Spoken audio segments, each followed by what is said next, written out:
Buenos días, Magíster Carlos Alejandro de Milán Núñez. Buenos días, compañeros. En esta oportunidad, nuestro equipo nos ha tocado exponer el tema, los programas de ajuste estructural y el rol compensador de las políticas sociales. Nuestro equipo está conformado por Lisbeth Visa, Carla Salas, Norma Urrutia y mi persona, Eric Villa. Los programas de ajuste estructural y el rol compensador de las políticas sociales. Consideraciones generales. En este capítulo mostraremos las interrelaciones entre programas de estabilización, los ajustes orientados hacia el crecimiento económico y la necesidad de implementar políticas sociales mediante programas asistencialistas y focalizados, como rol compensador del Estado para reducir los costos asociados a estos. La relación entre estabilización y ajuste estructural en la búsqueda de objetivos de desarrollo como crecimiento económico, equidad, erradicación de la pobreza o protección del medio ambiente, los países sufren un proceso de cambios internos y externos a los cuales tienen que adaptarse.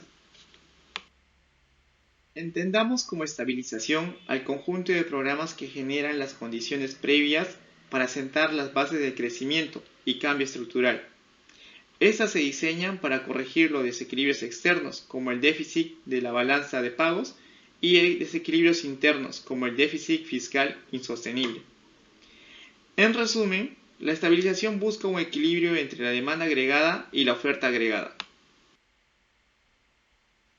Mientras que la estabilización está relacionada con la adaptabilidad de la economía a los cambios, mediante los ajustes se van introduciendo cambios fundamentales de la estructura de la economía.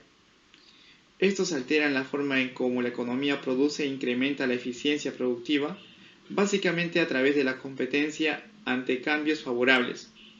Los hacedores de políticas económicas deben maximizar los beneficios y ante cambios negativos como la recesión mundial, se debe buscar adaptar con el menor costo social posible. Los ajustes buscan promover la eficiencia económica e introducir a la economía en un crecimiento sustentable e incrementar la participación del sector privado, creando un marco jurídico confiable que regule los derechos de propiedad. Entonces, el nexo entre la estabilización y los ajustes son las llamadas reformas estructurales, que tienen como objetivo transformar las economías en modernas, competitivas y orientadas al exterior. Los ajustes generan costos sociales que son inevitables. Estos deben estar acompañados de un conjunto de medidas asistencialistas y temporales, no solo por justicia social, sino para no poner en peligro la existencia de estos cambios. Por ejemplo, pongamos el objetivo de cruzar el desierto. Un grupo de personas lo va a lograr, pero otra parte va a requerir ayuda para lograrlo, y es allí donde los asistes temporalmente, hasta que todos logren el objetivo de cruzar el desierto. En relación al programa estructural, como ya se mencionó, se realiza principalmente con la finalidad de reducir la inflación, o en nuestro caso, como ocurrió después del primer periodo de Alan García, para reducir la hiperinflación. Para entender mejor qué es un ajuste estructural, tomaremos de ejemplo el caso peruano, el ajuste estructural implementado en el gobierno de Alberto Fujimori. Para tal fin usamos las fases descritas por Bruno Seminario en su libro Reformas estructurales y políticas de estabilización, siendo la primera fase la transición hacia el nuevo régimen donde se sienten los efectos del shock y la eliminación de los controles de precios. En la segunda fase se modifica la política económica, se establecen decretos para la reforma estructural, se liberaliza el mercado. En la tercera fase se da el golpe de Estado y se superan problemas administrativos. En ese sentido, habiendo realizado las reformas, los efectos negativos que se van a experimentar los hemos dividido en tres efectos. Primero, por la racionalización del sector público. Se reduce el gasto público y por ende los presupuestos destinados a servicios como la educación y salud, siendo su efecto la reducción en la calidad y cantidad de estos servicios. Segundo, efecto por la liberación de los mercados. Se retira la protección a las industrias nacionales, por tanto los bienes y servicios consumidos por las familias se incrementan de precio. Tercero, efectos por cambios en el empleo. Gran cantidad de desempleados provenientes del sector público pero también de industrias protegidas por el Estado, produce el aumento de la informalidad. También existen efectos positivos para algunos sectores. La liberación del mercado posibilita el desarrollo de las exportaciones de distintos productos. Los precios elevados de bienes y servicios nacionales incentivan el desarrollo de la pequeña y gran empresa, generando mayores puestos de trabajo en algunos sectores. Efectos en los más pobres. La reducción absoluta del gasto público elimina los subsidios en productos de primera necesidad, lo que incrementa su costo, siendo los más pobres los más afectados. Asimismo, el cambio en la estructura del gasto provoca la devaluación de la moneda, aumento en el tipo de cambio e incremento de precios en insumos importados, siendo más costosa la producción de productos de primera necesidad. Finalmente, la liberalización de los mercados produce caída en los salarios y aumento en el desempleo. El autor explica que si bien el costo social del ajuste estructural es alto, este es temporal. Sin embargo, es necesario implementar políticas sociales para mitigar los efectos en la población más pobre. ¿Cómo compensar el costo social del ajuste?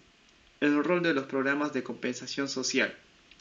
Es fundamental amortiguar los costos del ajuste, no solo por razones éticas, sino para garantizar la viabilidad política del programa. La protección de los grupos más vulnerables, condición indispensable para asegurar un crecimiento sostenible. ¿Cómo hacerlo en un contexto estabilizador en el cual los recursos escasean tremendamente? La respuesta genérica a través de políticas sociales compensadoras. Una vez que las reformas se afiancen en el tiempo, se desplaza el objetivo hacia el ataque a la pobreza crónica. Los programas compensadores buscan favorecer únicamente a una población objetivo. Para focalizar, se necesita clasificar a departamentos y municipios en rangos de pobreza, de acuerdo a necesidades insatisfechas. Ahí se establecen los proyectos que los programas pueden financiar. Un ejemplo podría consistir en basar la ayuda en los ingresos declarados por las familias, que en teoría sería una alternativa menos costosa. Focalización indirecta. Es debido a que algunas familias no pobres tienen las mismas características de las pobres. Esto es claro en el caso que se opte por una focalización geográfica. Entonces el éxito de la política dependerá de la capacidad del programa de minimizar estas filtraciones. La idea es no descuidar la preparación del soporte político como condición básica para el éxito. En América Latina se crearon varios fondos, siendo estos los fondos sociales de emergencia, FCE, los fondos de inversión social, FIS. Los fondos de inversión social, FIS, el primer fondo de este tipo se creó en Bolivia en el año de 1986. A partir de ahí se crearon diversas instituciones de este tipo en otros países, como por ejemplo el Fondo de Solidaridad e Inversión Social, FOSIS, en Chile en 1991, el Fondo Social de Emergencia, FOSEN, en Colombia en 1992, el Fondo de Desarrollo Humano en Paraguay en 1991, el Fondo de Inversión Social de Emergencia, FICE, en Uruguay en 1990, el Fondo Venezolano de Inversión Social, FONVIS, en 1990, el Programa Nacional de Solidaridad PRONASOL en México en 1988, el Fondo Nacional de Compensación y Desarrollo Social, FONDES, en Perú en 1991, posteriormente llamado Fondo Nacional de Compensación y Desarrollo Social, FONCODES. Todos estos fondos comparten características comunes. Las más importantes son las siguientes. Primero, el financiamiento proviene de organismos internacionales, como el Banco Mundial y el Banco Interamericano de Desarrollo. Estas instituciones los incluyen dentro de los programas de ajuste estructural. Segundo, tienen un alto grado de autonomía, funcionando en forma paralela a ministerios relacionados con los sectores sociales. Presentan grandes ventajas, sin embargo, también obliga a una clara delimitación de funciones para evitar la duplicación de las mismas. Tercero, son programas focalizados en los grupos objetivos, es decir, los sectores más vulnerables en el proceso de ajuste. Cuarto, suponen una definición previa de áreas geográficas prioritarias a las cuales se asignan los fondos. Quinto, financian proyectos de pequeña escala y de rápida ejecución. Sexto, se priorizan proyectos multisectoriales, empleo, obras de infraestructura, educación, salud, etc. Séptimo, están orientados hacia la demanda, responden a las necesidades que la sociedad detecte, priorice y presente a la administración del programa. No son impuestos verticalmente. Octavo, institucionalmente tienen una pequeña estructura administrativa que no diseña ni ejecuta los proyectos, sino que financian y hacen el seguimiento de los mismos, monitoreo. El resto de las actividades las realiza la misma comunidad o alguna instancia del sector privado. El Fondo Social de Emergencia y el Fondo de Inversión Social bolivianos fueron los pioneros en América Latina. Sus rasgos principales fueron los siguientes. 1. Son entes autónomos de derecho público. En ese sentido, no constituyen un departamento de un ministerio. Su director tiene rango de ministro y depende directamente del presidente de la República. La idea es despolitizar. Segundo, tienen un criterio multisectorial, la pobreza en forma inmediata, con una visión de largo plazo, como por ejemplo la inversión en capital humano, en los sectores pobres, y la ampliación de la infraestructura económica y social. Los componentes más resaltantes de los programas son los siguientes: asistencia social, mejora de la educación, mejora de la infraestructura social, mejora de la infraestructura económica, fomento de las actividades productivas. ¿Cuáles fueron los resultados de estos programas? De acuerdo con Saukler y Skin, el Fondo Social de Emergencia FCE boliviano mostró logros importantes. Entre 1988 y 1990, los proyectos constituyeron el 16% de la inversión pública y la mitad en sectores de salud, educación, servicios básicos, urbanismo y vivienda. Se crearon 19.000 puestos de trabajo. El Fondo Social de Emergencia y el Fondo de Inversión Social se argumentan que no llegaron a los grupos más pobres y que le faltó coordinación con otras instancias.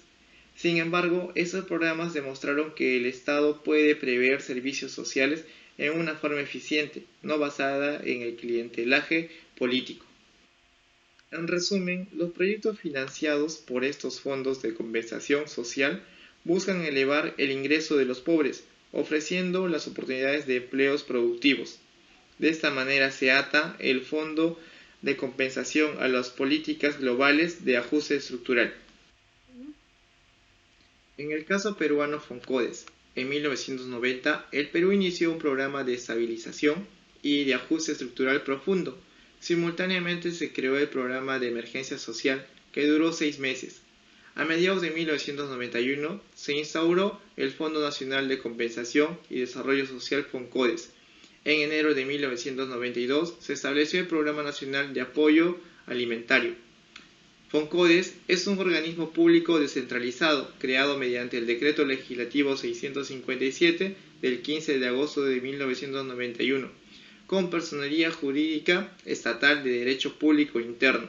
Tiene autonomía funcional, económica, financiera, administrativa y técnica, cuyo objetivo general es transferir capital a nivel local, financiando pequeños proyectos de infraestructura económica y social, los cuales están orientados a mejorar la calidad de vida de la población pobre. Así podemos considerar importante que Foncodes no ejecuta los proyectos, sino que entrega el financiamiento a proyectos formulados con iniciativas de la propia comunidad. Asimismo, Foncodes financia proyectos en 4 áreas: asistencia social, que comprende la provisión de bienes y servicios en las áreas de salud, nutrición y educación a favor de los pobres; infraestructura social, destinada a la construcción de obras con fuerte impacto ambiental; e infraestructura económica, cuyo impacto mide las áreas relativas a la actividad agropecuaria y la infraestructura vial energética; generación de ingresos y empleos productivos, facilitando el desarrollo de actividades productivas de pequeña escala, por lo que financian proyectos multisectoriales con un criterio selectivo o focalizado. el cual exige la participación de la población en la gestión de los mismos, por lo que la población cumple un rol central. La propuesta del UNICEF, el ajuste con rostro humano. El mencionado documento del UNICEF demuestra en primer lugar la insuficiencia de los métodos convencionales de ajuste desde una perspectiva de protección de los grupos más vulnerables. Su punto de partida es un hecho empírico. La situación de los pobres ha empeorado con el ajuste. Esto se ha manifestado en un fuerte deterioro de los niveles de nutrición y educación de la población infantil. Sin embargo, si se trata de buscar algún culpable de la pobreza, este no es el ajuste como una política aislada, sino más bien como el entorno económico a nivel nacional e internacional. En ese sentido, la propuesta reconoce que sin un ajuste estructural, la situación habría sido peor. Por lo cual surge la propuesta de un ajuste con rostro humano, enfoque que agrega una dimensión al alivio de la pobreza a partir de la implementación de políticas y evaluación de niveles de vida, como la implementación de políticas macroeconómicas de carácter expansivo, la propuesta en marcha de mesopolíticas, que están destinadas a proteger a los grupos más vulnerables, el diseño de políticas sectoriales para estructurar el sector productivo, políticas destinadas a incrementar la equidad y la eficiencia del sector social, programas compensatorios para proteger a los pobres durante el ajuste y la aparición de beneficios incluidos por las mismas reformas. Y por último, la evaluación continua de los niveles de vida, salud y nutrición de los grupos vulnerables. Gracias por su atención.